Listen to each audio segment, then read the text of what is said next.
এনে ধর। কিরে বড় মিয়া, তোর চোখগুলো ওরম রসগোল্লার মতো হয়ে গেল কেন? চিচিং ফাক।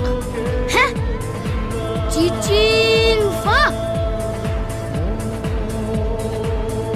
বাই দ্য ওয়ে, বাথরুমে ঢুকতে গেলে নক করে ঢুকতে হয়, জানো না? বাই দ্য ওয়ে, বাথরুমে দরজা লক করতে হয় সেটা তুমি জানো না? ও বুঝলাম।